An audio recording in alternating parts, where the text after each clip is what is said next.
السلام علیکم ورحمۃ اللہ وبرکاتہ،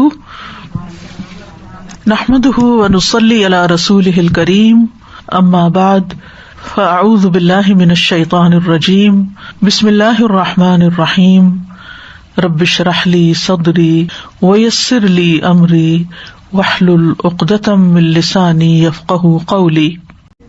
امثال القرآن پروگرام کے سلسلے میں آج ہم منافق کے ظاہری حلیے کی مثال کے بارے میں پڑھیں گے، جس کا ذکر سورۃ المنافقون کی آیت نمبر 4 میں آتا ہے۔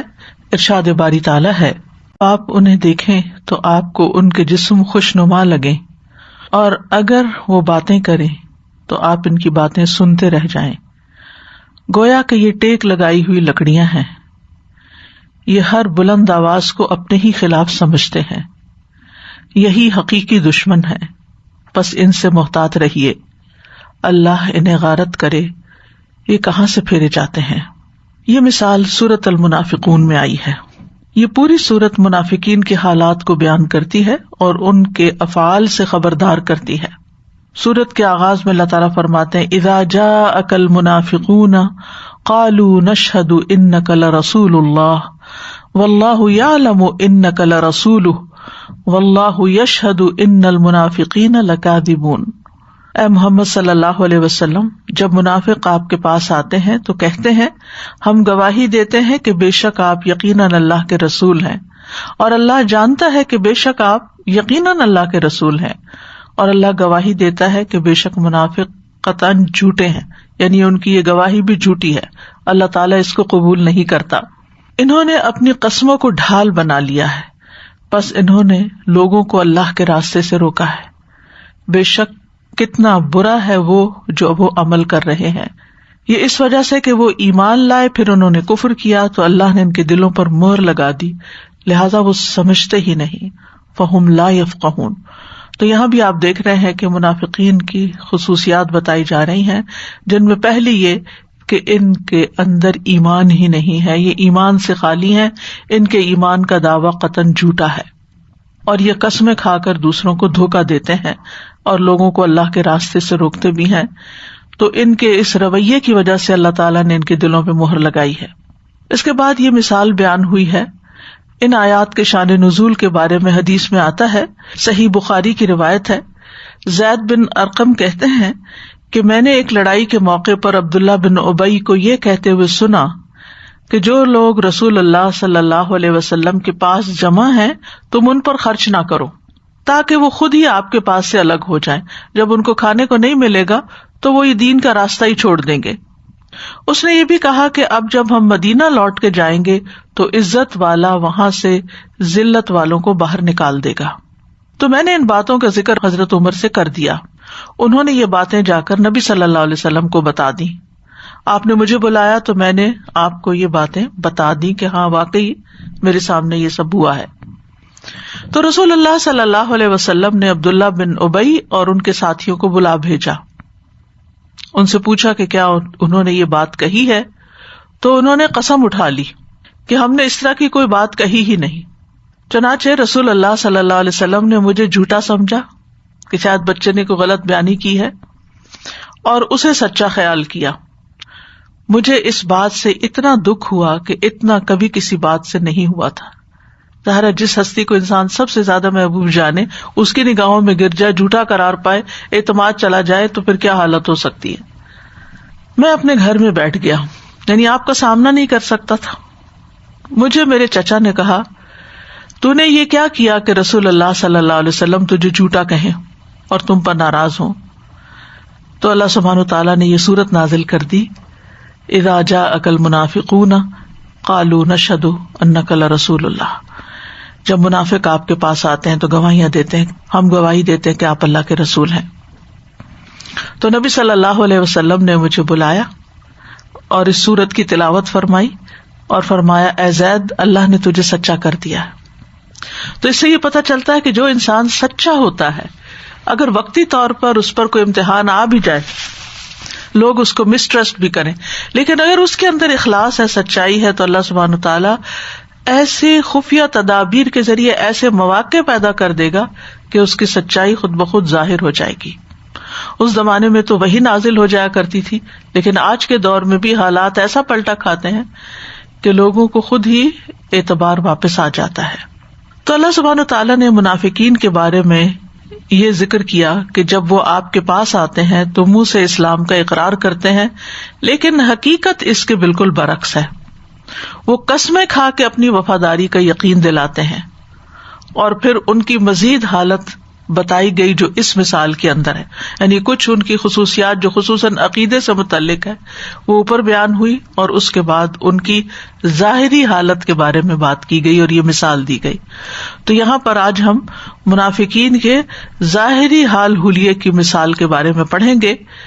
ارشاد باری تعالیٰ ہے وَإِذَا رَأَيْتَهُمْ تُعْجِبُكَ أَجْسَامُهُمْ، اور جب آپ انہیں دیکھیں، یعنی محمد صلی اللہ علیہ وسلم ان منافقوں کو دیکھتے ہیں تو تعجبک اجسامہم، آپ کو ان کے جسم، ان کی صحت، ان کا حال حلیہ، ان کا ظاہری منظر، ان کی جسمانی تخلیق بہت متاثر کرتی ہے، یعنی حیران کرتی ہے۔ یعنی ہوتا ہے نا بعض اوقات انسان کسی بہت فٹ اسمارٹ انسان کو دیکھے تو انسان اس سے بہت امپریس ہو جاتا ہے، لیکن حقیقت کیا ہے کہ وہ منافق صرف جسمانی صحت پر ہی توجہ رکھتا ہے اور اپنی ایمانی حالت اور روحانی حالت کو بھول جاتا ہے۔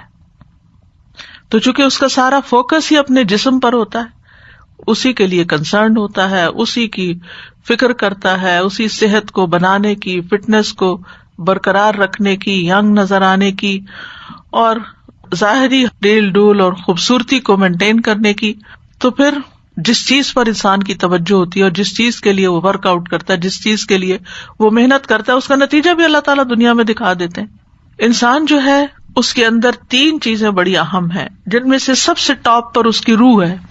روح نہ ہو تو انسان میت ہے، مردہ ہے۔ دوسری چیز انسان کی عقل ہے، جس کی وجہ سے انسان کو دوسرے سارے حیوانات پر فوقیت بخشی گئی ہے، یعنی ایک انسان کی روح اور دوسرے انسان کی عقل۔ روح نہ ہو تو انسان مردہ ہے، عقل نہ ہو تو انسان کا حال خراب ہے، یعنی انسان ہی نہیں، وہ بالکل بے سمجھی والی حرکتیں کرے گا۔ اور تیسری چیز انسان کا جسم ہے، جو 3rd پرائرٹی، یعنی پرائرٹی میں نمبر 3 آتا ہے۔ اور جسم کی اصل کیا ہے؟ مٹی ہے، انسان کو مٹی سے بنایا گیا، اور اس کی غذا بھی مٹی سے ہی آتی ہے، کھانا پینا اور دیگر چیزیں۔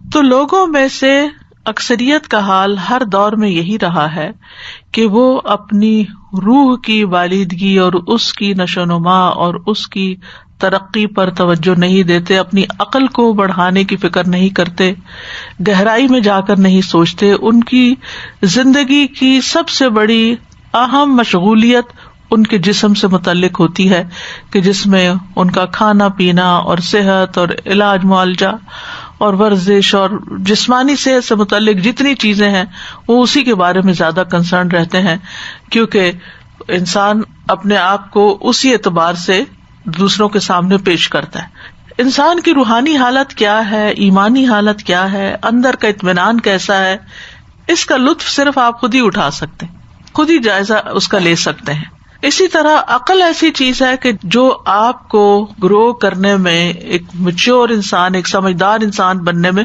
مدد دیتی ہے، جس کے لیے انسان اپنے علم میں اضافہ کرتا ہے، چیزوں کو ایکسپلور کرتا ہے، غور و فکر کرتا ہے، تدبر کرتا ہے، اور اس کا کچھ حصہ انسان کو خود فائدہ دیتا ہے، لیکن دوسروں کو بھی اس سے کچھ فائدہ پہنچتا ہے۔ تیسری چیز انسان کا جسم ہے۔ اگر جسم خوبصورت ہوتا ہے تو دور سے کوئی بات نہ بھی کرے، کوئی عقل کی بات نہ کرے، کوئی روحانی بات نہ بھی کرے، تو انسان اس کا ظاہری حال حلیہ، لباس دیکھ کر اس سے متاثر ہو جاتا ہے۔ تو بہت سے لوگ اس سے دھوکا کھا جاتے ہیں اور وہ صرف ظاہری زیب و زینت ہی کے پیچھے اپنے وقت کا، زندگی کا، جوانی کا ایک بڑا حصہ گزار دیتے ہیں۔ تو یہاں جو منافقین کا حال بتایا گیا یا ان کے بارے میں جو خبر دی جا رہی ہے وہ بھی یہی ہے کہ وہ روح اور عقل کے اعتبار سے اپنے بارے میں غافل ہیں، جبکہ تیسرا جو ان کے مادی پہلو ہے، جسمانی پہلو ہے، اس کی طرف بہت توجہ دیتے ہیں اور خوب کھا پی کر اور عیش و عشرت اور آرام دے کر اپنے آپ کو خوبصورت پیش کرتے ہیں۔ تو فرمایا وَإِذَا رَأَيْتَهُمْ تُعْجِبُكَ أَجْسَامُهُمْ، یعنی اے رسول کریم صلی اللہ علیہ وسلم، جب آپ ان منافقوں کو دیکھتے ہیں تو آپ کو ان کے جسم اچھے لگتے ہیں، یعنی انسان کو ہر خوبصورت چیز اٹریکٹ کرتی ہے، تو یہ کوئی بری بات نہیں ہے کہ انسان اچھی چیز کو دیکھے اور اس سے انسپائر ہو. تو یعنی کہ نبی صلی اللہ علیہ وسلم کو بھی جو اچھی چیزیں ہوتی تھی وہ اچھی لگتی تھی. تو فرمایا کہ جب آپ دیکھتے ہیں تو آپ کو واقعی اچھے لگتے ہیں کہ بڑے خوبصورت لوگ ہیں, بڑے اچھے لوگ ہیں. کیونکہ مدینہ میں بھی نفاق میں اکثر لوگ وہ مبتلا تھے جو خوشحال تھے, مالدار تھے, اور اسی وجہ سے وہ پورے کے پورے اسلام میں داخل نہیں ہوتے تھے, کیونکہ ان کو ڈر یہ تھا کہ اگر ہم پورے اسلام کی طرف آ جائیں گے تو ہمیں تو بہت کچھ اللہ کے راستے میں دینا پڑے گا, جان بھی مال بھی, اور بہت قربانیاں کرنی پڑیں گی, صبح سویرے اٹھنا پڑے گا نماز کے لیے, راتوں کو جاگنا پڑے گا, اور بہت سے کام کرنے پڑیں گے, صدقہ خیرات دینا پڑے گا. تو اس چیز سے وہ کتراتے تھے. تو اکثر منافقین جو تھے وہ خوشحال لوگ تھے, صاحب حیثیت تھے, انفلوئنشل لوگ تھے, ظاہری دنیاوی اعتبار سے بہت ہوشیار, چالاک اور ترار لوگ تھے, دنیاوی فائدوں کو خوب سمجھتے تھے, اور ان کی یہ خوشحالی ہی اور مال کی ہرس ہی ان کے نفاق کا باعث تھی. اور ان میں سے خاص طور پر جو ان کا سردار تھا عبداللہ بن ابی, یہ معاشی لحاظ سے بھی ان کا رئیس تھا, یعنی بڑا تھا, دیکھنے میں بھی بڑا خوبصورت تھا, لمبے قد والا اور بہت خوبصورت جسم کا مالک. زید بن ارقم رضی اللہ عنہ نے اس کے اور اس کے ساتھیوں کے متعلق کہا تھا, صحیح بخاری میں آتا ہے, کانوا رجالا اجمل شیء, کہ وہ بہت خوبصورت لوگ تھے, یعنی دیکھنے میں بڑے خوش منظر تھے. ابن عباس رضی اللہ عنہما کہتے ہیں کہ عبداللہ بن ابی منافق جو تھا خوبصورت چہرے والا, تندرست, حسین اور فصیح اللسان تھا, بولنے کا بھی بڑا ماہر تھا. بس جب وہ بات کرتا تو نبی صلی اللہ علیہ وسلم اس کی بات کی طرف متوجہ ہوتے تھے. یعنی کچھ لوگ ایسے ہوتے ہیں کہ جب بات کرے تو آپ سنے بغیر رہ نہیں سکتے, آپ سننے لگ جاتے ہیں, چاہے ان کی بات میں کچھ بہت میننگ فل چیز نہ بھی ہو, لیکن ان کا انداز بیان ایسا ہوتا ہے کہ وہ آپ کو اپنی طرف کھینچ لیتا ہے. تو اللہ سبحانہ وتعالیٰ نے پھر اس کی یہ صفت بیان کی کہ وہ تعجبک اجسامہم, قلبی کہتے ہیں, اس سے مراد اجسامہم یعنی جمع کا صیغہ ہے, اس سے مراد عبداللہ بن ابی, جد بن قیس اور معتب بن قشیر ہیں. ان کے جسم بہت خوبصورت اور دلکش تھے اور ان کی زبان میں بہت فصاحت تھی. اچھا, اس آیت کا یہ مطلب نہیں ہے کہ کسی کی جسمانی صحت اچھی ہو تو نعوذ باللہ وہ منافق ہی ہے, یہ معنی نہیں ہے. بہت سے لوگ ایسے ہیں, ہر دور میں ایسے رہے ہیں کہ جو جسمانی اعتبار سے بڑے قوی ہوتے ہیں, لیکن انہوں نے اپنی قوتیں, اپنی طاقتیں, اپنی صحت اللہ کے راستے میں لگائی ہوئی ہوتی ہے, وہ اس سے خیر کے کاموں میں آگے بڑھتے ہیں. ظاہر ہے جب انسان کمزور ہوتا ہے, بیمار ہوتا ہے, تو وہ بہت سی چیزیں چاہنے کے باوجود کر نہیں سکتا. وہ چاہتا کہ کچھ کرے لیکن کر نہیں پاتا. اسی لیے کہا گیا نا کہ المؤمن القوی خیر و احب الی اللہ من المؤمن الضعیف وفی کل خیر. قوی مومن ضعیف مومن سے بہتر ہے اور اللہ کو زیادہ پیارا ہے کمزور مومن کی نسبت, اور دونوں میں ہی خیر ہے. یعنی یہ نہیں کہ کمزور اللہ کا دتکایا ہوا ہے, لیکن کمزوری سے مراد یہاں صرف جسمانی کمزوری نہیں, اس سے مراد روحانی کمزوری بھی ہے. یعنی کچھ لوگ ہوتے ہیں ان کا ایمان کامل ہوتا ہے یا بہت قوی مضبوط ایمان والے ہوتے ہیں اور ایمان میں بہت اونچے درجے پر ہوتے ہیں, کچھ درمیانے اور کچھ ذرا نچلے درجے پر ہوتے ہیں, تو اللہ کو وہ لوگ زیادہ پیارے ہیں کہ جو ایمان کے اعلیٰ درجات پر ہوں, روحانی اعتبار سے بھی قوی ہوں اور جسمانی اعتبار سے بھی قوی ہوں. عباس رضی اللہ عنہ کے بارے میں آتا ہے کہ وہ بھی نہایت خوبصورت اور طویل القامت تھے. جب گھوڑے پہ سوار ہوتے تو ان کے پاؤں زمین پہ لگتے تھے, اتنے لمبے تھے قد کے. بیت اللہ کا طواف کرتے تو سب میں سے بیچ میں نمایاں نظر آتے تھے, ہوتا ہے نا بعض لوگ ٹالسٹ ہوتے ہیں تو وہ پرومیننٹ ہو جاتے ہیں, لیکن انہوں نے اپنے جسم کو اللہ کے راستے میں لگایا, ہجرت کی, اللہ کے راستے میں جہاد کرتے رہے, اور حضرت عمر رضی اللہ عنہ کے دور خلافت میں ان کے قریبی لوگوں میں سے تھے. یعنی اپنی صلاحیتوں, قوتوں, مال کو اللہ کے راستے میں لگایا. تو جسمانی قوت کوئی بری چیز نہیں ہے, اس میں بھی خیر ہے. حضرت عباس کی طوالت سے آپ کو معلوم ہے کہ نبی صلی اللہ علیہ وسلم کے پاس جب وہ جنگ بدر میں پکڑے ہوئے آئے تھے تو ان کے پاس لباس نہیں تھا, تو عبداللہ بن ابی کا جو کرتا تھا وہ ان کو پورا آیا تھا تو پہنایا گیا تھا. پھر جب عبداللہ بن ابی کا انتقال ہوا تو نبی صلی اللہ علیہ وسلم نے اپنا کرتا جو تھا وہ اس کو کفن کے لیے دیا تھا، اس احسان کے بدلے کے طور پر۔ جسمانی قوت کا جہاں تک تعلق ہے تو ہم دیکھتے ہیں کہ طالوت کو اللہ سبحانہ وتعالیٰ نے جسمانی قوت کی وجہ سے چنا تھا۔ سورۃ البقرہ میں آتا ہے وقال لهم نبیہم ان اللہ قد بعث لکم طالوت ملکا قالوا انا یکون له الملک علینا ونحن احق بالملک منہ ولم یؤت سعۃ من المال قال ان اللہ اصطفاہ علیکم وزادہ بسطۃ فی العلم والجسم واللہ یؤتی ملکہ من یشاء واللہ واسع علیم۔ ان کے نبی نے یعنی بنی اسرائیل کے نبی نے موسیٰ علیہ السلام کے بعد کی بات ہے، ان سے کہا کہ اللہ نے تمہارے لیے طالوت کو بادشاہ مقرر کیا ہے۔ وہ کہنے لگے بھلا وہ ہم پر حکومت کا حقدار کیسے ہو سکتا ہے، ہم زیادہ حقدار ہیں اس سے، اس کے پاس تو کچھ مال و دولت بھی نہیں۔ تو نبی نے کہا اللہ نے تم پر حکومت کے لیے اسے ہی منتخب کیا ہے اور ذہنی اور جسمانی اہلیتیں اسے تم سے زیادہ دی ہیں۔ زادہ بسطۃ فی العلم والجسم، اور اللہ جسے چاہتا ہے اپنی حکومت عطا کرتا ہے، بادشاہت عطا کرتا ہے، وہ بڑی وسعت والا ہے، خوب جاننے والا ہے، اس کو پتا ہے کہ کس کو کس کام کے لیے چننا چاہیے۔ اسی طرح ہم دیکھتے ہیں کہ جبریل علیہ السلام کی صفت کیا ہے۔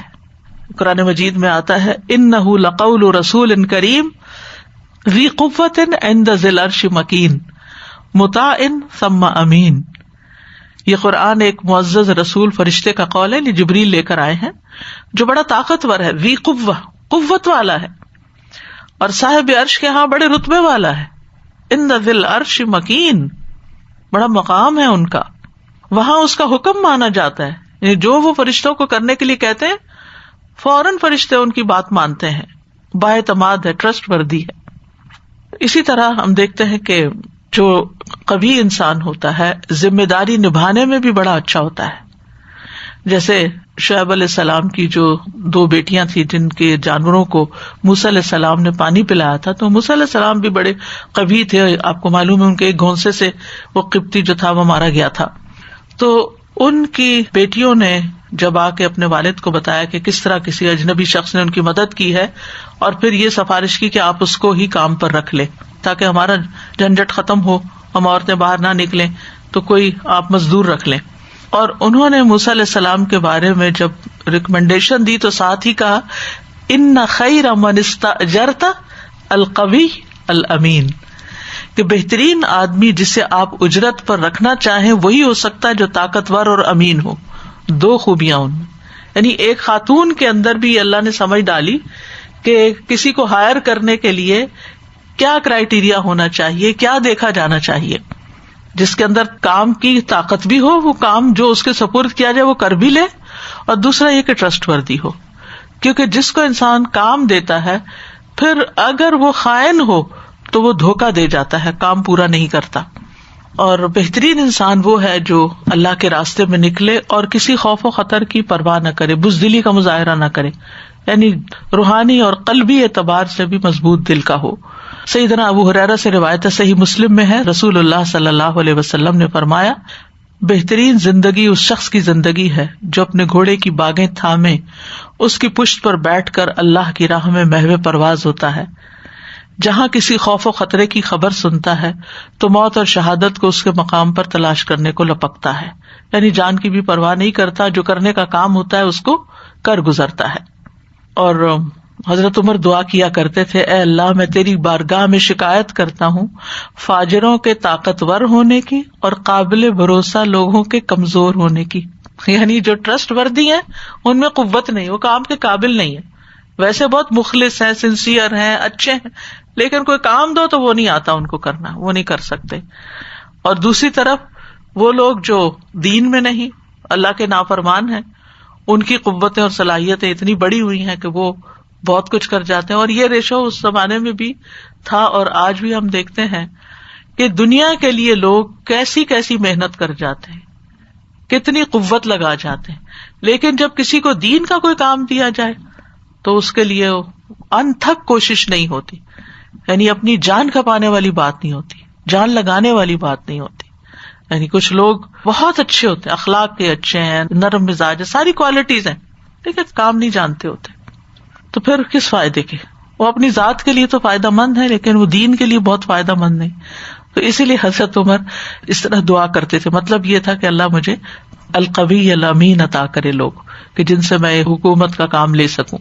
پھر فرمایا وَإِن يَقُولُوا تَسْمَعْ لِقَوْلِهِمْ، نہ صرف یہ کہ ان کا ظاہری حال حلیہ اچھا ہے، بلکہ یہ کہ جب وہ بات کرے تو آپ ان کی باتیں سنتے رہ جائیں. یعنی گفتگو کا انداز بڑا اچھا ہے، کلام کی فصاحت و بلاغت ہے، ووکیبلری، الفاظ کا چناؤ، باتوں میں شیرینی. جب بات کرے تو آپ ان کو بالکل سچا سمجھیں، اتنی کنونسنگ پار، اور آپ کو لگے کہ یہ بات کرتے چلے جائیں. یعنی کچھ لوگ ہوتے ہیں نا، جب وہ بات کرتے ہیں تو انسان بوجھل ہوتا ہے، یعنی ان کی بات بوجھ لگتی ہے کہ بس جلدی ختم کرو، کہ پریشرائزڈ فیل کرتا ہے انسان اور مزہ نہیں آتا ان سے بات کر کے. لیکن کچھ لوگ ایسے ہوتے ہیں کہ جب وہ بولتے ہیں تو دل چاہتا ہے کہ بولتے چلے جائیں. تو یہاں ان کا بھی یہی حال تھا. بظاہر وہ اسلام کی باتیں کرتے، اسلام کی موافقت، اسلام کی خدمت کی اور اسلام کی خوبصورتی کی، لیکن جب عملی میدان میں آتے تو کہیں نظر نہیں آتے تھے، یا آتے بھی تو خرابیاں کرتے تھے، لوگوں میں پھوٹ ڈالتے، فتنہ فساد برپا کرتے. تو یہاں ان کی ایک اور علامت بتا دی گئی کہ وہ کیسے لوگ ہیں. اور اس چیز سے بھی انسان کو محتاط رہنا چاہیے، کیونکہ سورۃ صف کے شروع میں جو مثال ہم نے کل پڑھی تھی اس میں بھی آتا ہے کبر مقتا عند اللہ ان تقولوا ما لا تفعلون. اللہ کو بڑا غصہ دلانے والی، اللہ کے نزدیک بڑی سخت ناپسندیدہ بات ہے کہ جو تم کہو پھر وہ کرو نہیں. یعنی زبان کے غازی ہو لیکن عمل کے میدان میں فیل، تو یہ چیز اللہ تعالیٰ کو پسند نہیں. یعنی بعض اوقات ہوتا ہے نا کہ کچھ لوگ باتوں میں بہت مبالغہ کرتے ہیں اور اتنی آپ کی مدد کی، آپ کے ساتھ چلنے کی بڑی بڑی باتیں کرتے ہیں، دعوے کرتے ہیں، لیکن جب آپ ان کو چھوٹا سا بھی کام دیں تو آئیں بائیں شائیں کرنے لگتے ہیں اور کوئی نہ کوئی عذر بہانے تلاش کر لیتے ہیں اور کوئی نہ کوئی کہانی سنا دیتے ہیں کہ پھر آپ رہ جاتے ہیں. اور پھر جب کوئی موقع آتا ہے پھر بڑی بڑی باتیں کرتے. تو یہ جو کیفیت ہے اس سے بھی انسان کو نکلنا چاہیے کہ جو کر سکتا صرف اس کی کمٹمنٹ کرے، اور جو نہیں کر سکتا اس کے بارے میں زیادہ بات بھی نہ کرے. پھر یہاں پر جو مثال دی گئی کہ وہ ہیں کیسے، ان کی جسمانی حالت کیا ہے، کأنہم خشب مسندہ، یہ ہے مثال دی گئی ان کی، گویا کہ وہ چنی ہوئی لکڑیاں ہیں. خشب کا لفظ جو ہے یہ خشبہ کی جمع ہے، اور خشب کو خشب بھی پڑھا گیا ہے ایک قرات میں، اور اس وزن کی یہ جمع بہت کم آتی ہے. مفسرین نے اس کی مثال ثمرۃ سے لی ہے، جس کی جمع ثمر ہے. ثمرہ پھل کو کہتے ہیں اور ثمر اس سے جمع، جیسے خشب. اور مسندہ، سند کا مطلب ہوتا ہے کہ سہارا لینا، اور یہ باب تفعیل سے اسم مفعول ہے. مسند کا مطلب ہے دیوار کے ساتھ ٹیک لگا کر رکھی ہوئی. تو مطلب یہ ہے کہ جیسے لکڑیوں میں طول اور عرض اور خوبصورتی کے باوجود عقل سمجھ کوئی نہیں ہوتی، اسی طرح یہ بھی عقل اور سمجھ سے عاری ہیں، خالی ہیں، عقل نہیں ہے ان کے اندر. جب یہ آپ کی مجلس میں آئیں اور دیوار کے ساتھ پیچھے ٹیک لگا کے بیٹھ جائیں اور بظاہر یہ نظر آئے کہ یہ بہت کچھ سن رہے ہیں، سمجھ بھی رہے ہیں، لیکن جب اٹھتے ہیں تو کیا کہتے ہیں، ایک دوسرے کی طرف دیکھ کے کہتے ہیں یہ آج کیا بات ہوئی تھی. یعنی ان کا نہ اس میں دل ہوتا، نہ دماغ ہوتا، نہ ان کی توجہ ہوتی ہے، اور نہ ہی وہ وہاں کچھ سیکھنے کے لیے آتے ہیں. وہ تو صرف حاضری لگانے آتے ہیں کہ اگر ہم زیادہ غیر حاضر رہے تو لوگ ہم پہ شک کریں گے کہ شاید یہ مسلمان ہی نہیں، کیونکہ انہوں نے مسلمانوں کی کامیابیوں سے فائدہ اٹھانا تھا. تو بظاہر خوبصورت ہیں لیکن خیر سے خالی ہیں، بیکار ہیں، نفع سے خالی ہیں. زمخشری ایک مفسر ہے، وہ کہتے ہیں کہ آیت کا مطلب یہ ہے کہ حسین و جمیل، جسیم و عریض ہونے کے باوجود ان سے کسی نفع کی توقع نہیں، کیونکہ جو کارآمد لکڑی ہوتی ہے نا، یا وہ کسی دروازے میں لگ جاتی ہے، یا کسی الماری میں لگ جاتی ہے، یا اس سے کوئی فرنیچر بن جاتا ہے، تو وہ فائدہ مند لکڑی ہے. چاہے لکڑی میں عقل سمجھ نہیں بھی، پھر بھی فائدہ دیتی ہے. لیکن دیوار کے ساتھ اسی لکڑی کو ٹیک لگا کے رکھ دیا جاتا ہے جو سکھانے کے لیے، یا کہ جلا دیں گے بعد میں، یا یہ ہے کہ اس سے کوئی فوری فائدہ نہیں ہو رہا ہوتا. تو منافقین کی اکثریت کا یہی حال تھا، کأنہم خشب مسندہ. یعنی خشب سے مراد کھجور کے تنے بھی لیے گئے ہیں، یعنی کھجور کے کھڑے ہوئے درخت جو ہیں ان سے بھی تشبیہ دی گئی ہے کیونکہ وہ دیکھنے میں خوبصورت نظر آتے ہیں، لیکن کھجور کا تنا عام درختوں کے تنے کی طرح اتنا فائدہ مند نہیں ہوتا اسٹریٹ ہے، اور اس کے اندر ڈیزائن بھی ہوتا ہے، ایک خوبصورتی بھی ہوتی ہے، ایک گرینڈر ہوتی ہے، ایک دیکھنے میں بھلا محسوس ہوتا ہے. لیکن اگر آپ کھجور کے تنے کو کاٹیں اور کاٹ کے آپ اس سے کوئی فرنیچر بنانا چاہیں، کوئی کھڑکی میں لگانا چاہیں کچھ، تو آپ اس کو نہیں لگا سکتے، وہ فائدہ نہیں دیتا. تو ایک قول یہ ہے کہ یہ کھجور کے تنوں جیسی لکڑی ہے جو کام نہیں آتی زیادہ. دوسری بات یہ کہی گئی کہ ان کو کھوکھلی لکڑی کے تختوں کے ساتھ تشبیہ دی گئی ہے. کھوکھلی لکڑی جیسے سیوی لگی ہوتی ہے، سیوی کہتے ہیں اس کو، دیمک کو، کہ وہ اندر سے کھائی بھی ہوتی ہے. کبھی آپ نے دیکھا ہوگا جن دروازوں کو یا جن لکڑیوں کو دیمک لگ جاتی ہے وہ بظاہر دیکھنے میں بڑی خوبصورت نظر آ رہی ہوتی ہے، پالش کی ہوئی، فرسٹ کلاس، لیکن جب آپ ان کے اوپر کوئی دباؤ ڈالتے ہیں، جب وہ ٹوٹتی ہے تو حیران ہو جاتے ہیں کہ اندر تو کچھ بھی نہیں تھا. کراچی وغیرہ میں آپ نے دیکھا ہوگا کہ اکثر گھروں میں اگر ووڈن فلور ہو یا دروازے لکڑی کے ہوں تو ان کو دیمک لگ جاتی اور وہ کھوکھلے ہو جاتے، اور جب ان کو ریپلیس کیا جاتا ہے تو ان کی حالت دیکھ کے حیرانی ہوتی ہے کہ یہ کیا کھڑا تھا، یہ تو گرنے والا تھا. اگر اب اس کو نہ اتارا جاتا تو یہ سب کچھ گر جاتا، یعنی نہ وہ کوئی بوجھ اٹھاتے ہیں. لیکن ہاں، دیکھنے میں جب تک ان کا اندر نظر نہیں آتا، دیکھنے میں وہ خوبصورت ہی نظر آ رہے ہوتے ہیں. تو منافقین بھی دیکھنے میں خوبصورت نظر آ رہے ہوتے ہیں، لیکن یہ ہے کہ اندر سے بالکل کھوکھلے ہیں، ایمان سے خالی اور روحانی طور پر بالکل بیکار. تیسرا معنی یہ بھی کیا گیا ہے کہ نہ وہ خیر کی بات سنتے ہیں نہ قبول کرتے ہیں. یعنی دیوار کے ساتھ رکھی ہوئی لکڑیوں کے ساتھ اس لیے تشبیہ دی گئی ہے کہ جیسے لکڑی سے آپ بات کریں تو اس کو نہ کوئی سمجھ آتی ہے اور نہ ہی وہ کوئی جواب دیتی ہے اور نہ ہی وہ کچھ آپ کسی کام آتی. وہ جہاں آپ نے کھڑا کر دیا نا، جہاں ہے وہیں ہے، سال تک بھی وہیں رہیں گی. وہی الگ بات ہے کھوکھلیوں کی گرے گی، ٹوٹ جائے گی. سلیمان علیہ السلام جنوں سے جب کام لیتے تھے تو عصا کے سہارے کھڑے ہوتے تھے، اور آپ جانتے ہیں سب قرآن مجید میں یہ واقعہ بیان ہوا ہے کہ ان کی موت کی خبر جنوں کو بھی نہیں ہوئی، حتیٰ کہ ان کی جو عصا تھا اس کو جب دیمک نے کھا لیا تو وہ عصا گر گیا، ٹوٹ گیا، اور پھر تب جنوں کو پتہ چلا کہ سلیمان علیہ السلام تو فوت ہو چکے ہیں. تو مطلب یہ ہے کہ 3 وجوہات کی بنا پر ان کو چنی ہوئی لکڑیوں سے تشبیہ دی گئی. ایک بظاہر خوبصورتی جیسے پالشڈ دروازے اور فلور لیکن اندر سے کھایا ہوا. دوسرے باطن میں خرابی، اندر گھن لگا ہوا، کھوکھلے. اور تیسرے حق کی بات نہ سننا نہ قبول کرنا. اور یہ تینوں چیزیں تھیں ان کے اندر. تو منافق کا جو دل ہوتا ہے وہ ایمان سے خالی ہوتا ہے، کیونکہ لکڑیوں کے تختوں کی طرح نہ عقل رکھتے ہیں اور نہ ہی ان کے اندر کوئی روح ہوتی ہے، نہ کسی بات کو سنتے ہیں نہ سمجھتے ہیں، کیونکہ پیٹوں میں ایمان ہی نہیں، اندر کچھ ہے ہی نہیں، اندر سے خالی ہیں. اور مسندہ کا مطلب کیا ہے؟ سہارا لیے ہوئے. تو منافق قسموں کا سہارا لیتے تھے اپنی جانوں کو محفوظ کرنے کے لیے، اپنے نفاق کو چھپانے کے لیے قسموں کا سہارا لیتے تھے. تو یہ دونوں الفاظ یہاں بڑے قابل غور ہیں، خشب بھی اور مسندہ بھی. خشب جو ہے یہ بظاہر خوبصورت چنی ہوئی لمبی لکڑی کے لیے آتا ہے، ٹھوس لکڑی کے لیے آتا ہے، لیکن اندر سے پھر خالی ہے تو وہ اور بات ہے.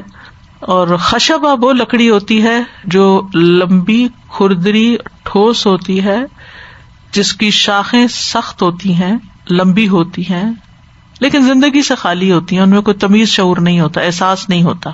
جو غصن ہوتی ہے وہ ٹہنی ہوتی ہے جو درخت کی جاندار ٹہنی ہوتی ہے، جس پہ پتے لگتے ہیں، جس پہ پھل پھول لگتے ہیں. یعنی دونوں ہی لکڑیاں، ایک ہے خشب جس میں کوئی خیر نہیں، کچھ نہیں اس کے اندر، سوکھی لمبی، بظاہر دیکھنے میں آپ نے ٹویگز دیکھے ہوں گے کہ لوگ ان کو ڈیکوریشن کے لیے بھی استعمال کرتے ہیں، بظاہر دیکھنے میں خوبصورت لیکن اندر کوئی خیر نہیں. اس کے برعکس جو برانچ ٹری کے ساتھ لگی ہوئی ہوتی ہے، جو بہار آتی ہے اس پہ پتے نکلتے ہیں، اس پہ پھول نکلتے ہیں، اس پہ پھل لٹکتے ہیں. یعنی درخت کا اصل حسن ہی غصن ہوتا ہے. غصن نہ ہو تو نہ پھول لگے نہ پھل لگے نہ پتے لگے، نہ ہرا ہو نہ پھلدار ہو نہ پھولدار ہو. تو ان دو کو آپ کمپیئر کر لیں. جو مومن ہوتا ہے وہ غصن کی طرح ہوتا ہے، تر و تازہ. تؤتی اکلها کل حین باذن ربها. اس کے برعکس منافق جو ہوتا ہے وہ خیر سے خالی ہوتا ہے. اور پھر یہ ہے کہ خشب مسندہ ہیں، یعنی بظاہر دیکھنے میں اچھی بھی لیکن اندر کچھ نہیں. کیونکہ آپ دیکھیں کہ لکڑی کو بھی استعمال کرنے سے پہلے ٹھوک بجا کے دیکھا جاتا ہے نا کہ کس قسم کی ہے، کوئی گھن تو نہیں لگی ہوئی، تبھی اس کو دیوار میں یا چھت پہ لگایا جاتا ہے یا فلور لگایا جاتا ہے اس کا. تو ان کو جب کوئی امتحان آتا ہے ان کو آزمانے کے لیے تو اس وقت ان کی حقیقت ظاہر ہو جاتی ہے، اور یہ کسی بھی خاص جگہ پر پھر فٹ نہیں آتے. تو ان کے بیکار اور حقیر ہونے کی طرف اشارہ ہے کہ یہ کہیں فٹ نہیں آتے، نہ فلور میں، نہ دیوار میں، اور نہ چھت پہ. دین کی کسی خدمت کے قابل نہیں، یعنی زندہ ہے لیکن زندہ لاش جس کو کہتے ہیں نا، احساس سے خالی، ایمان سے خالی. کیونکہ جو زندہ درخت ہوتے ہیں وہ بڑھتے ہیں، پھلتے ہیں، پھولتے ہیں، فائدہ مند ہوتے ہیں، آکسیجن دیتے ہیں، چھاؤں دیتے ہیں، پھل دیتے ہیں. لیکن جو درخت مر جاتا ہے، آپ نے دیکھا ہوگا جب بہار آتی تو کچھ درخت جل چکے ہوتے ہیں سردیوں کی برف سے. یہاں یہ منظر بہت جگہ نظر آتا ہے، دوبارہ پھلتے پھولتے نہیں. تو ان کا حال حلیہ جو ہے وہ بالکل الگ ہوتا ہے، ان سے کوئی خیر نہیں آتی پھر، حتیٰ کہ ان کو کاٹ ہی دیا جائے. اور ان کا کاٹنا ہی زیادہ بہتر ہے کہ اگر وہ گرے تو نقصان دے. اور ایسے درخت جو وہ مضبوط بھی نہیں ہوتے، جو سوکھ جاتے ہیں، ان کے اندر کوئی ثابت قدمی بھی نہیں ہوتی. اور یہ بھی کہا گیا کہ یہ چونکہ مجلس میں پیچھے بیٹھتے تھے، دیوار کے ساتھ بیٹھنے کو ترجیح دیتے تھے ٹیک لگانے کو، تو اس کے لیے مسندہ کا خاص لفظ استعمال ہوا. یعنی ان کو صرف اپنی جسمانی راحت اور اپنا ایک الگ سے اسٹائل اور یہ سب چیزیں محبوب تھی. نبی صلی اللہ علیہ وسلم کے قریب ہونے کا شوق نہیں تھا، توجہ سے بات سننے کا شوق نہیں تھا، پیچھے پیچھے رہتے تھے. مزید اور ان کی کیا خصوصیت اس آیت میں بتائی گئی؟ یحسبون کل صیحۃ علیہم، یہ ہر آواز کو اپنے خلاف سمجھتے ہیں. یعنی بظاہر خوبصورت، کیونکہ اندر سے کھوکھلے ہیں اس لیے بزدل ہیں، اندر سے انتہائی کمزور ہیں، ویک ہیں، گھبرائے ہوئے، کم ہمت، خوف زدہ رہتے ہیں. استغفر اللہ. کیونکہ جو شخص جھوٹا ہوتا ہے نا، جس شخص نے اپنے اندر کوئی چیز چھپائی ہوئی ہوتی ہے، جو چور ہوتا ہے، اس کا حال یہی ہوتا ہے کہ وہ ہر چیز کو سمجھتا کہ یہ میرے خلاف کچھ ہونے لگا ہے، خوف زدہ ہوتا ہے. الصدق طمأنینہ، سچائی میں اطمینان ہوتا ہے. تو اس کا ایک معنی یہ کیا گیا ہے کہ دشمن کے حملے سے خوف زدہ رہتے ہیں. یعنی ذرا سی کوئی آواز سنتے ہیں مدینہ میں اور ذرا سی کوئی خوفناک چیز سامنے آتی ہے تو ان کو لگتا ہے بس دشمن نے حملہ کر دیا اور اب تو یہ مرے کے مرے، اب تو آئی ان کی ہلاکت. یعنی حتیٰ کہ جب ان کا کوئی ساتھی اپنی اونٹنی پر زور سے چلائے یا جانوروں کو ہانکے تو ان آوازوں سے بھی ڈرتے تھے کہ ہے یہ کون آ گیا. دوسرا یہ کہ ان کے اندر پہچانے جانے کا خوف تھا کہ ہمارا نفاق نہ کھل جائے. یعنی منافقین اپنے اوپر پڑنے والی ہر بلند آواز سے سمجھتے ہیں کہ ان کو پہچان لیا گیا ہے. اسی لیے اللہ تعالیٰ نے فرمایا ہم العدو فاحذرہم، یہ دشمن ہے، ان سے بچ کے رہو. پھر اسی طرح یہ بھی کہا گیا کہ مسجد میں کہی جانے والی ہر پکار کو اپنے خلاف سمجھتے ہیں. یعنی نبی صلی اللہ علیہ وسلم جب کوئی حکم جاری کرتے تھے، جیسے کسی کے قتل کا حکم، تو ان کو ڈر ہوتا تھا کہ کہیں ہمارے بارے میں تو نہیں کوئی فیصلہ ہو رہا. پھر یہ کہ ہر حادثے کے بارے میں یہ سمجھتے کہ انہیں پہ ہی نازل ہو جائے، آئی ان کی شامت، آئی ان پہ مصیبت. یعنی جب بھی کوئی حادثہ پیش آتا یا کوئی خوف کی بات ہوتی تو بزدلی کی وجہ سے کیا سمجھتے کہ یہ آفت ان پہ ہی آئے گی، یہ مصیبت ان پہ ہی آنے والی ہے. اتنا ڈر ہے ان کے اندر. اسی لیے آپ دیکھیں کہ کتنی خوبصورت دعا ہے جو ہمیں ہر نماز کے بعد پڑھنے کے لیے کہی گئی ہے. اللہم انی اعوذ بک من الجبن واعوذ بک من ان ارد الی ارذل العمر واعوذ بک من فتنۃ الدنیا ومن عذاب القبر. یہ انسان کو پڑھتے رہنا چاہیے، کیونکہ بزدلی جو ہے وہ اسلام میں پسندیدہ نہیں، کہ انسان ہر چیز سے خوف کھاتا رہے. مومن جو ہے وہ آخرت کے لیے جیتا ہے، دنیا کا کوئی بھی نقصان اس کے لیے کوئی بہت بڑی چیز نہیں ہوتی، کیونکہ وہ اللہ کے ساتھ سچا ہوتا ہے. تو اس کو یہ ہوتا ہے کہ جب میں مروں گا، اللہ کے پاس جاؤں گا، تو انشاءاللہ اگلی زندگی اس سے بہتر ہوگی. کیونکہ مومن دنیا میں راحت پا ہی نہیں سکتا. بعض علماء کہتے ہیں کہ ہم نے زندگی میں ایک دن بھی امن چین کا نہیں پایا کہ ہم آرام سے رہے ہوں. ہر روز کوئی نہ کوئی مسئلہ، ہر روز کوئی نہ کوئی تکلیف کی چیز. ظاہر ہے کہ جب آپ اللہ کے لیے خالص بن کے جی رہے ہوں گے، اللہ کی عبادت اور اللہ کے دین کی دعوت اور خدمت میں اپنا وقت لگا رہے ہوں گے تو نہ آپ کی رات کی نیند پوری ہوگی، نہ آپ کو اپنی فوڈ بہت انجوائے کرنے کا وقت ہوگا. جیسے رمضان ہی تھا تب آپ دیکھیں کہ سحری کتنی تھوڑے سے ٹائم میں آپ کو کرنی ہوتی تھی، کیونکہ رات اگر عبادت کر رہے ہیں آپ یا دیر سے سوئے ہیں یا 1-2 گھنٹے کے لیے سوئے ہیں تو پھر اس کے بعد ہی کہ افطار کے بعد تراویح کا وقت ہے تو کتنا تھوڑا سا ٹائم بیچ میں ہوتا ہے. تو آپ کتنی چیزوں کو کٹ ڈاؤن کر دیتے، نہیں یہ چائے بھی نہیں پینی، یہ بھی نہیں کھانا، یہ بھی نہیں کرنا، یہ بھی نہیں کرنا، کیونکہ عبادت کا وقت. لیکن کچھ لوگ ہیں نہ ان کو تراویح کی فکر ہے، راتیں جاگ رہے ہیں شغل میلہ لگا کے اور اس میں سحریاں بھی کر رہے ہیں اور اس کو بھی پارٹی بنایا ہوا ہے، فن بنایا ہوا ہے. تو بہت بڑا فرق ہے نا کہ ایک انسان جس کی توجہ عبادت کی طرف ہے اور پورا دھیان اس کی طرف ہے اور باقی چیزوں کو صرف ضرورتاً کر رہا ہے، وہ ضرورت پوری ہو جائے، کام چل جائے. اور دوسرا شخص جس کا پورا فوکس ہی اس پر ہے کہ میرے کھانے پینے میں کسی چیز کی کمی نہ آئے، ہر چیز میری مرضی کے مطابق ہو. تو ان دو کے لائف سٹائل میں بہت بڑا فرق آ جاتا ہے، کیونکہ انسان جب دوسروں کے لیے جیتا ہے تو اپنی زندگی میں بہت سی قربانیاں کرنی پڑتی ہیں. تو یہاں ان کو ہمیشہ اس بات کی فکر ہوتی تھی کہ اب پتہ نہیں کوئی نیا حکم آ جائے گا، کوئی نئی چیز آ جائے گی، پھر ہمیں کوئی قربانی کرنی پڑے گی، کچھ چھوڑنا پڑے گا، کچھ کرنا پڑے گا. مومن کے لیے اللہ کا ہر حکم خوشی کا حکم ہوتا ہے کہ الحمدللہ ہمیں گائیڈ لائن ملی، ہمیں رہنمائی ملی، ہم اور کیا کریں، ہم اور کیا کریں. وہ کبھی بھی اس بات سے نہیں تھکتا کہ جو کر رہا ہے وہ اس پہ کافی ہے. ایمان والوں کا حال یہ ہوتا ہے کہ جو وہ کر رہے ہوتے ہیں وہ کہتے ہیں اس سے زیادہ کچھ کرنے کا مل جائے، اور کیا کریں کہ اللہ کو راضی کر دیں. ہر وقت کوئی نہ کوئی نیکی کرنے کی تلاش میں لگے رہتے ہیں. پھر اسی طرح یہ بھی کہا گیا کہ لشکر میں دی جانے والی ہر آواز سے یہ خوف زدہ ہوتے تھے. مثلا کبھی لشکر میں اگر کوئی آواز دے یا کسی کا جانور چھوٹ کے بھاگے یا کسی کو ڈھونڈا جا رہا ہو تو ان کے دلوں میں خوف دہشت رہتی تھی کہ ابھی ان کے بارے میں کوئی آیت نازل ہوئی اور ان کو بلایا جا رہا ہے، یا یہ جو چھپ چھپ کے خرابیاں کر رہے ہیں نبی صلی اللہ علیہ وسلم کو پتہ چل گیا. ان کے خوف کے بارے میں سورۃ الاحزاب میں بھی آیت آتی ہے، آیت 19 میں اشحۃ علیکم فاذا جاء الخوف رأیتهم ينظرون الیک تدور اعینهم کالذی یغشی علیہ من الموت فاذا ذهب الخوف سلقوکم بألسنۃ حداد اشحۃ علی الخیر اولئک لم یؤمنوا فاحبط اللہ اعمالهم وکان ذلک علی اللہ یسیرا. تمہارے بارے میں سخت بخیل ہیں، بس جب خوف آ پہنچے تو آپ انہیں دیکھیں گے کہ وہ آپ کی طرف ایسے دیکھتے ہیں کہ ان کی آنکھیں اس شخص کی طرح گھومتی ہیں جس پہ موت کی غشی طاری کی جاتی. پھر جب خوف جاتا رہتا ہے تو آپ کو تیز زبانوں کے ساتھ تکلیف دیں گے، اس حال میں کہ مال کے سخت حریص ہیں. یہ لوگ ایمان نہیں لائے تو اللہ نے ان کے اعمال ضائع کر دیے، اور یہ ہمیشہ سے اللہ پہ بہت آسان ہے. پھر اسی طرح جب جہاد کا حکم آتا تھا تب بھی ان کو موت پڑ جاتی تھی. سورۃ محمد میں ہے، اور وہ لوگ جو ایمان لائے کہتے ہیں کوئی سورت کیوں نہیں نازل کی گئی.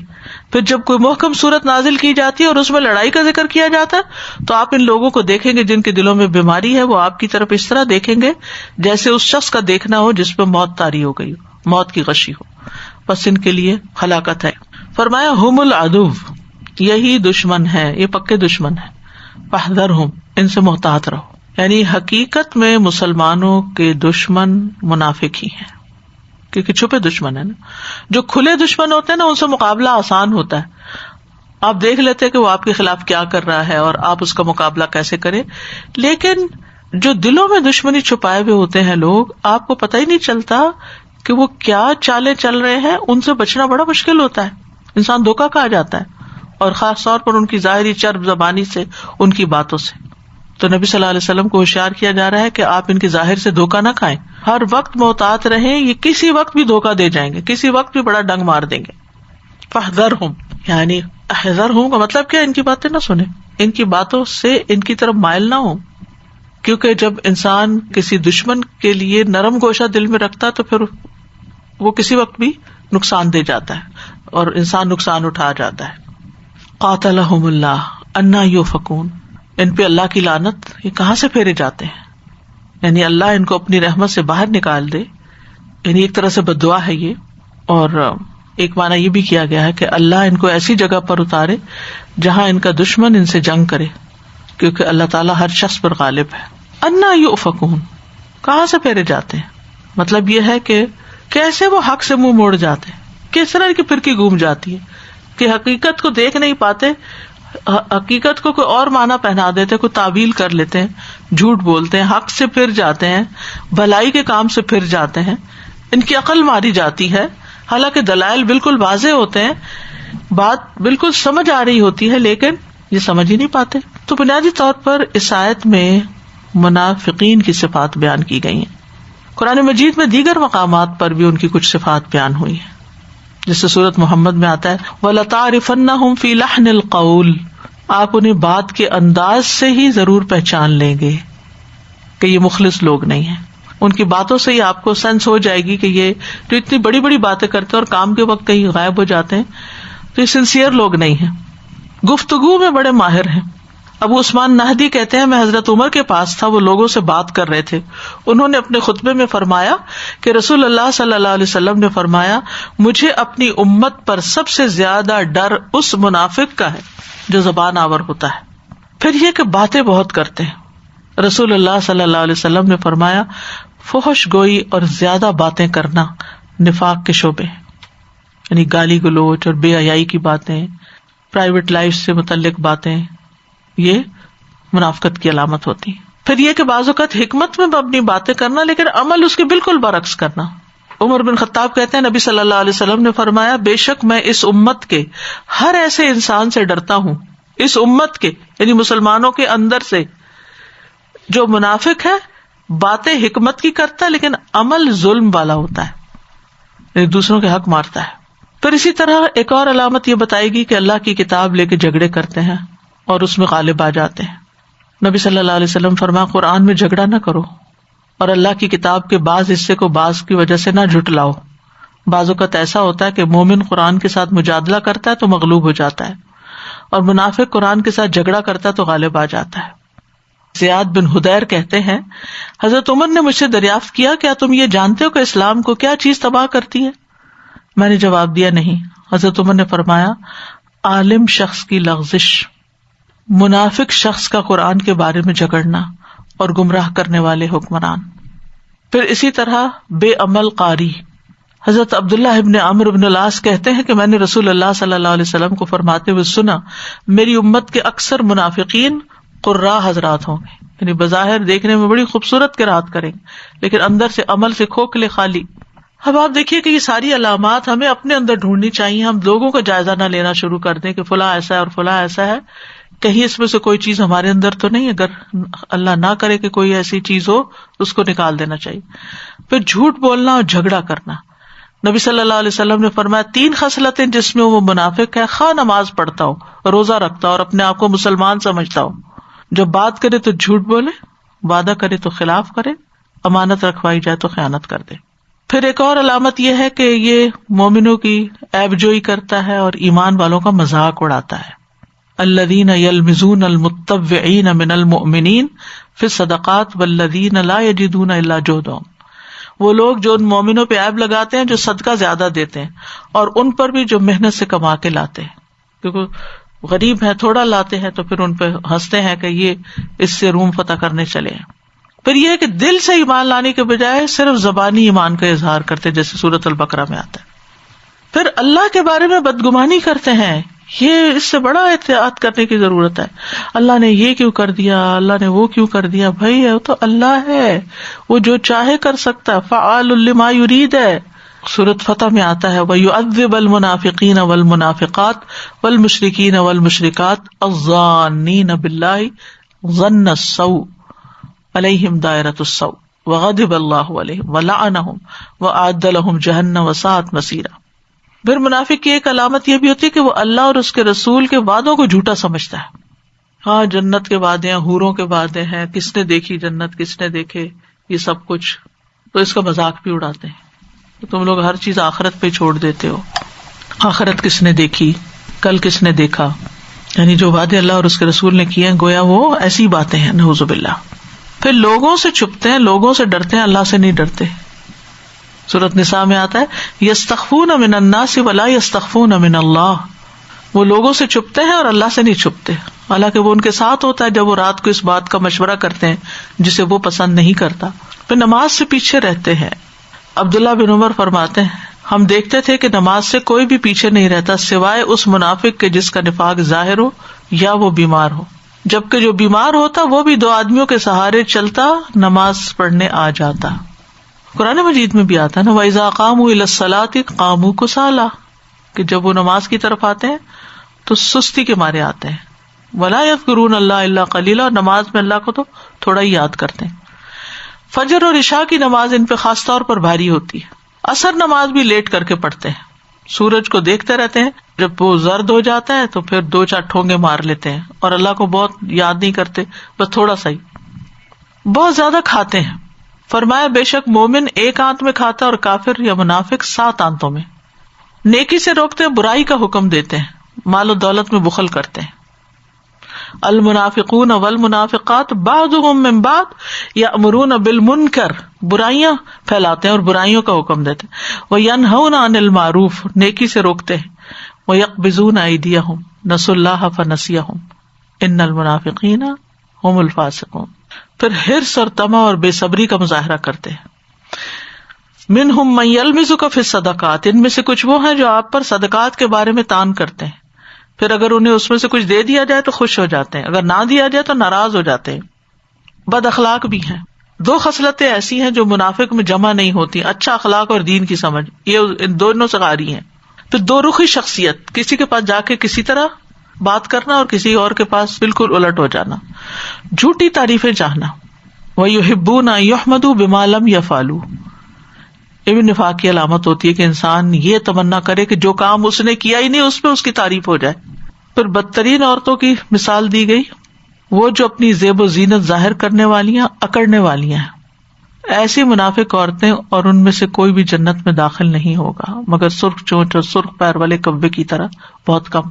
پھر منافق کے اندر بہت ریاکاری بھی ہوتی ہے. ریاکاری کو منافقین کی خصلت بتائی گئی. یراؤن الناس لوگوں کو دکھاوا کرتے, یعنی کیا چاہتے ہیں کہ ان کے کارنامے لوگ جانیں, ان کو اس کی بڑی خواہش ہوتی ہے. اندر اخلاص کچھ نہیں ہوتا. عبادت اس لیے کرتے کہ لوگوں کو پتہ چل جائے اور لوگ تعریف کریں کہ یہ بڑا عبادت گزار ہے. پھر اسی طرح اپنے حال حلیے سے, اپنی آواز سے, اپنی چیزوں سے یہ ظاہر کرتے ہیں کہ وہ عبادت کر کر کے تھک چکے ہیں, آج ان کا روزہ ہے. یعنی یہ ایک طرح سے خفیہ ریاکاری ہوتی ہے. ایسی حرکتیں کرنا, چاہے زبان سے کچھ نہ کہے لیکن عمل سے ظاہر کرنا بڑے عبادت گزار ہے بھائی. پھر اسی طرح ایسا لباس وضع قطع جس سے بڑے نیک اور پاک نظر آئے, بس مخصوص قسم کے لباس پہن کے لوگوں پر اپنے تقویٰ کا روب چاڑنا, جبکہ اصل میں دل نہ ہو ایسے لباس پہننے کا. لیکن ایسی مجلس میں جانا جہاں اس کی ضرورت ہو تو لوگوں کو بڑا اچھا نیک دکھائی دینا, عام زندگی میں اس کا کوئی اہتمام نہ کرنا. پھر اسی طرح آیات اور احادیث اس لیے یاد کرنا کہ لوگوں کو امپریس کر سکیں کہ دیکھیں کتنی آیتیں یاد ہیں ان کو, تو بڑے عالم ہیں. پھر اسی طرح لوگ دیکھیں تو لمبا رکوع اور لمبے سجدے کرنا, بڑے طریقے سے نماز پڑھنا. اسی طرح حج روزہ ان اعمال میں بھی ریاکاری کرنا. پھر اسی طرح کسی سے ملاقات کرنا یا کسی کے پاس جانا تو وہ بھی ایک تکلف کے تحت کے ایک دکھاوے کے کہ حاضری لگ جائے, حالانکہ اللہ سے اجر پانے کی کوئی توقع نہ ہو. جب کوئی شخص اللہ کی خاطر کسی سے ملاقات کے لیے جاتا ہے تو اللہ اس سے راضی ہو جاتا ہے, اللہ اس سے خوش ہو جاتا ہے. لیکن اگر کسی کے دل میں یہ ہے کہ میں اس لیے جاؤں تاکہ لوگوں کو بتاؤں, دوسرے کو بتاؤں کہ دیکھو مجھے تم سے بڑی محبت ہے اس لیے میں آیا ہوں تمہارے پاس, حالانکہ اندر کچھ نہ ہو, بھائی نہیں ہے تو نہ بولیں, ہے تو ضرور بتائیں, کیونکہ اگر ہو تو یہ بھی حکم ہے کہ دوسرے کو بتاؤ کہ مجھے محبت ہے تم سے, چاہے وہ عمل سے ظاہر کرو چاہے وہ زبان سے کرو, یہ کیسے بھی. پھر اسی طرح آرٹیفیشل تواضع, ویسے انتہائی غصے کا ہونا, گھر میں بدتمیز اور بد اخلاق ہونا, یہ باہر لوگوں سے جھک جھک کے ملنا, دوہرا رویہ, تاکہ لوگ تعریفیں کریں کہ کتنا اچھا انسان. بعض اوقات ایسا ہوتا ہے کہ کوئی عورت اپنے شوہر کی شکایت کرتی کہ گھر میں بڑے بچوں کو مار پیٹ کرتے ہیں یا بدتمیزی کرتے, ابیوز کرتے ہیں, تو دوست کہتے ہیں ہم تو یقین ہی نہیں کرتے کیونکہ ہمارے پاس تو اس سے اچھا اخلاق ہی کسی کا نہیں. پھر اپنی نیکیوں پہ تعریف چاہنا, یعنی ہر عمل کو اس طرح شو کرنا کہ بس لوگ جو ہیں وہ تعریف کریں. تو یاد رکھیے کہ ان ساری حرکتوں کا انجام بڑا خوفناک ہے. ایسے لوگوں کو نہ اللہ ہدایت دیتا ہے اور پھر دردناک عذاب کی بشارت بھی دیتا ہے. دنیا میں بھی ان پہ لعنت کی گئی اور ان کے اعمال کو برباد کر دیا گیا. ان کو توبہ کی بھی توفیق نہیں ملتی. پھر پل صراط پر ان کا نور بجھ جائے گا. قیامت کے دن یہ اللہ کو سجدہ نہ کر سکیں گے, ان کی پشت تختے کی طرح ہو جائے گی. قیامت کے دن منافق کی اعلانیہ تذلیل ہوگی، لوگوں کے سامنے بلا کے بتایا جائے یہ ہے وہ لوگ جنہوں نے اللہ پہ جھوٹ باندھا تھا، جہنم کے سب سے نچلے درجے میں ہوں گے۔ قبر میں بھی وہ کیا کہیں گے، لا ادری لا ادری، مجھے نہیں پتا کہ میں نے سنا تھا لوگوں سے تو میں بھی وہی کہہ دیتا تھا، مجھے پتا نہیں ہے، دین کی سمجھ نہیں تھی، بس سنی سنائی باتیں۔ تو کرنے کا کام یہی ہے کہ ہم اپنے باطن پر توجہ کریں، اپنے ایمان کو پرکھیں، اپنے اعمال پر غور کریں، اپنی باتوں میں سچے ہوں، اپنی طاقتیں اللہ کے راستے میں لگائیں، اور اپنے بارے میں نفاق سے ڈرتے رہیں۔ یہ بھی ایمان کی علامت ہوتی ہے کہ اپنے بارے میں نفاق سے ڈریں، اور منافقین کے بارے میں پڑھیں، جانیں، اور ان جیسے اعمال سے پرہیز کریں۔ تو اللہ سبحانہ وتعالی ہمیں اس سے محفوظ رکھے۔ اللہم انی اعوذ بک من العجز والکسل والجبن والبخل والحرم والقسوۃ والغفلۃ والعیلۃ والذلۃ والمسکنۃ واعوذ بک من الفقر والکفر والفسوق والشقاق والنفاق والسمعۃ والریاء۔ اللہم انی اعوذ بک من عمل الشیطان وسیئات الاحلام فانہا لا تکون شیئا۔ اللہم انی اعوذ بک من النفاق، اللہم انی اعوذ بک من الفقر والکفر، اللہم احسنت خلقی فاحسن خلقی، اللہم زینا بزینۃ الایمان وجعلنا ہداۃ مہتدین۔ یا رب العالمین، ہمارے باطن کو ہمارے ظاہر سے بھی زیادہ اچھا کر دے۔ یا رب العالمین، ہم صرف گفتار کے غازی نہ ہوں، کردار کے غازی بھی ہوں۔ یا رب العالمین، ہم اپنے نیک اعمال کو ظاہر کرنے کی بجائے صرف تیری خاطر چھپانے والے بن جائیں کہ اس پر تجھ ہی سے اجر چاہے۔ اللہ ہمارے اندر سے خود غرضیوں کو دور کر دے، ظاہر داریوں کو دور کر دے، فخر، حسد، غرور اور موقع پرستی اور ان چیزوں کو ہمارے سے دور کر دے۔ اللہ ہمارے اندر کی خرابیوں کو دور کر دے۔ ہم ایسے گندے انڈے نہ ہوں جو اوپر سے تو خوبصورت نظر آئے لیکن توڑا جائے تو اندر سے گند نکلے۔ یا اللہ ہمارے اندر کی گندگیوں اور میل کو دور کر دے۔ یا اللہ ہم نیکیوں کو پھیلانے والے بنے اور برائیوں سے روکنے والے بنے، بھلائیوں کی تعلیم دینے والے بنے اور خود بھی عمل کرنے والے بنے۔ یا اللہ ہمیں اپنی رحمت کے ساتھ اپنے مومن بندوں میں شامل کر لے، ہمارے اندر اپنا خوف پیدا کر دے۔ یا اللہ ہماری دلچسپی دنیا سے زیادہ آخرت کی ہو، اللہ ہماری دلچسپی لوگوں سے زیادہ تیری ذات کے ساتھ ہو۔ یا رب العالمین، ہمارے اندر اپنے آپ کو نمایاں کرنے کا شوق نہ رہے۔ یا اللہ ہم دنیا کے معمولی فائدوں کی خاطر اپنی آخرت کو برباد نہ کریں۔ یا اللہ آخرت کے بارے میں ہمیں سنجیدگی عطا فرما۔ اللہ ہمیں مصنوعی باتوں اور تصنع کی باتوں اور غیر حقیقی باتوں سے بچا لے۔